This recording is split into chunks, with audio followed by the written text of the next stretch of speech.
At exactly 8 a.m. on October 22, 2025, at Hazrat Shah Jalal Airport in Dhaka, Bangladesh, a confirmation message was sent from a Rosatom official to Moscow stating the shipment had arrived and was secure. Inside the restricted cargo zone stood 18 tons of precision nuclear components designated for the Rupert nuclear project. Some of these components were Chinese manufactured control modules, built for rapid assembly into tactical nuclear delivery systems. This shipment was part of a broader Russian operation aimed at staging a nuclear concentration event to project strategic dominance across Asia. However, Ukraine had been observing the logistics chain for over 30 days. Using Starlink satellite data and digital infiltration of Russian supply networks, they intercepted false documentation and identified a single container falsely labeled as industrial chemicals. In reality, that container held 24 Wild Hornet FPV drones equipped with thermobaric warheads. The drones were dormant, awaiting activation from a remote optical pulse.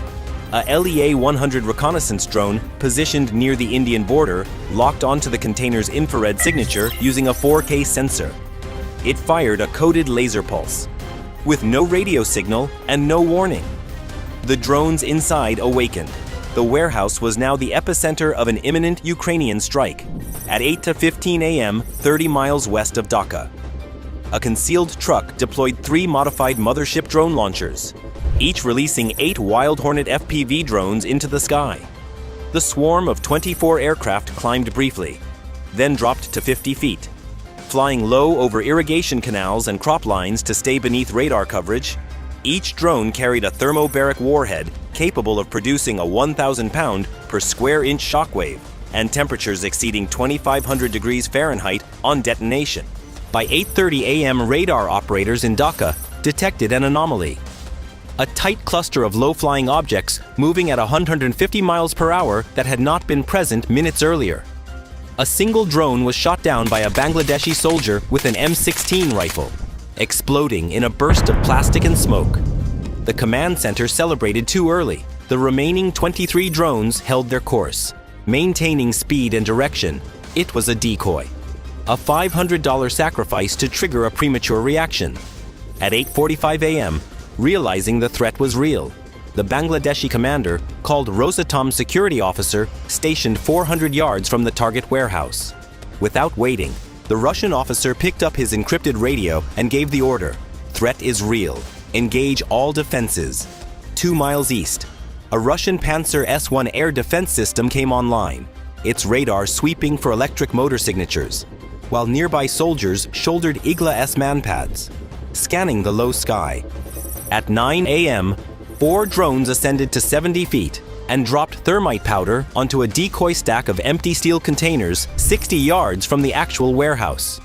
The powder ignited instantly, producing temperatures over 2,000 degrees Fahrenheit, and thick black smoke billowed across the eastern side of the facility, drawing fire crews and cameras away from the real objective. Meanwhile, the LEA-100 reconnaissance drone hovered at 10,000 feet, its 4K infrared sensor punching through the smoke. Locking onto the correct container's QR code, it painted the rooftop with a coded infrared laser. Inside the container, a lithium battery pack previously installed on the wall began to short circuit, heating the unit from within.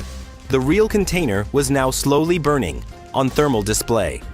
Its surface temperature rose by 3 degrees Fahrenheit compared to neighboring cargo. Not enough to trigger alarms, but enough for Ukrainian pilots to lock on. 16 drones approached the warehouse from the west, flying at 20 feet.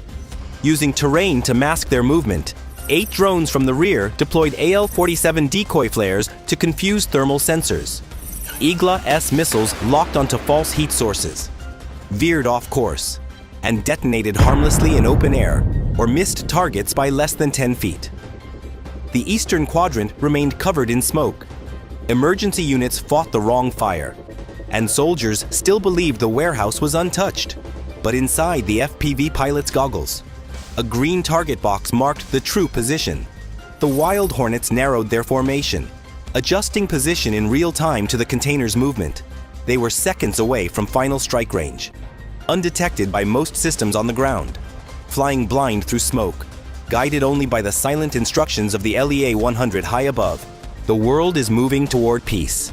Yet China quietly fuels the flames of war, selling weapons to Russia at a time when global stability is needed more than ever. An act that not only challenges the international order, but also threatens to prolong the cycle of conflict and suffering. If you were the President of the United States, what would you do to stop this? At 9:15 a.m., the Ukrainian swarm entered strike formation. 12 Wild Hornet FPV drones flew in low from the west at 20 feet, while another 8 held back in reserve, orbiting at 80 feet over the jungle edge, carrying secondary payloads. The remaining 4 acted as decoys, armed with additional thermite powder and flare canisters. The LEA-100 drone continued painting the moving container with a coated infrared laser, as the Russians began repositioning the asset inside the warehouse. Believing the fire was too close, the temperature of the container had risen to 6 degrees Fahrenheit above ambient, and the lithium battery inside was now glowing white-hot. At 9:30 a.m., Russian troops started dragging the container across the warehouse floor using a reinforced chain lift and a diesel trolley system. But the thick smoke from the thermite diversion had begun to drift toward the real target, reducing visibility and creating a false sense of security for ground forces. Outside the perimeter, Igla-S missile teams reacquired partial locks and fired. 2 missiles streaked toward the western group of drones. The lead pilot jerked his control stick left, triggering a 9G evasive maneuver, just as a warning tone screamed in his headset. 1 missile passed within 8 feet. The drone barely survived. At 9:45 a.m., the Russians activated an auxiliary jammer, aimed at cutting external drone command signals. But it was too late. The Ukrainian drones were operating in visual guidance mode, with no radio dependence, and the LEA-100 was flying above the jamming envelope, using line-of-sight infrared pulses. Inside the warehouse, the Russian technicians noticed a flicker on a thermal display. A single container now measured over 110 degrees Fahrenheit. A junior analyst pointed at the screen, but the alert was dismissed. The system still showed no incoming signals, and the assumption was that the attack had stalled. In reality, the Ukrainian drones had already passed the final security threshold and were now 20 yards from the loading dock. The lead pilot received a solid green lock in his FPV goggles, confirming the final targeting zone. He tapped the fire command and released a small canister from the drone's undercarriage. An ALE-47 decoy flare burned at 1600 degrees Fahrenheit, brighter than any electric motor. The Igla-S missile tracking his drone switched targets and exploded mid-air, 100 feet above ground. As the real drone continued forward, at 10 a.m., the first wave of 8 Wild Hornets slammed into the side of the warehouse. Their thermobaric warheads detonated in a synchronized pattern, each with a 1.1-second delay.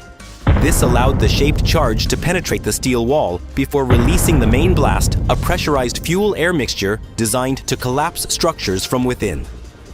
The explosion did not sound sharp, but instead unleashed a low-frequency shockwave that rippled through the facility. Internal pressure surged past 1,000 pounds per square inch, liquefying the contents of nearby containers and snapping steel support beams rated for 5 tons. The central fireball reached 2,500 degrees Fahrenheit. A secondary detonation followed 4 seconds later as vaporized fuel ignited in the oxygen-rich space. The ceiling of the warehouse lifted 4 feet, then crashed back down in a wave of steel and shattered concrete. The target container was buried under 30 tons of rubble. A crater formed instantly, over 50 feet wide and 6 feet deep. Concrete fragments were hurled 70 yards, embedding into trucks, pallets, and the outer perimeter wall. Surveillance footage later showed 5 more drones entering through the north side. They penetrated a hole opened by the first explosion and delivered overlapping thermobaric strikes into the collapsed section. One drone struck the trolley platform directly, causing a blast that engulfed 2 soldiers and destroyed the lifting unit permanently. Russian forces attempted to regroup. A special operations team entered from the south stairwell, using thermal goggles, but inside temperature exceeded 400 degrees Fahrenheit.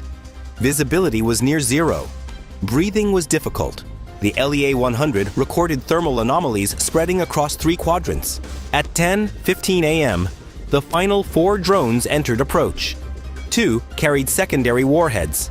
The other 2 deployed high-speed incendiary grenades into the eastern wall. The breach exposed a lower storage chamber housing spare control modules and power distribution units scheduled for assembly next week. Within seconds, both explosive drones dove into the exposed bay. Their charges used the same delayed fuse as the first wave. Exploding from inside, the blast converted the chamber into a pressurized furnace. Heat traveled downward, lifting the concrete floor and sending thermal energy into electrical conduits below. A power surge followed, triggering a cascading failure through every server rack and panel in the building. The command center lost all video feeds. The final frame captured a bright flash, followed by total blackout. Outside, alarms wailed. Emergency responders were told to evacuate due to the risk of a second strike. All activity in the eastern zone of Hazrat Shah Jalal Airport was suspended. Flights were grounded for 6 hours. Air traffic was rerouted to Chittagong and Kolkata. By 10:30 a.m., a military reconnaissance satellite captured a visible heat signature from low Earth orbit. The blast radius glowed red, with exposed steel melted and sagging at the edges. Field analysts later estimated the total loss at over $50 million. This included 18 tons of nuclear-grade hardware, 12 automated control units, 8 high-pressure fuel injectors, and 6 electromagnetic shielding modules. Reconstruction would take 18 months. Among the wreckage, intelligence teams recovered partial serial plates confirming several modules had Chinese manufacturer stamps. This raised immediate alarm across multiple embassies. The strike was over, but the geopolitical fallout had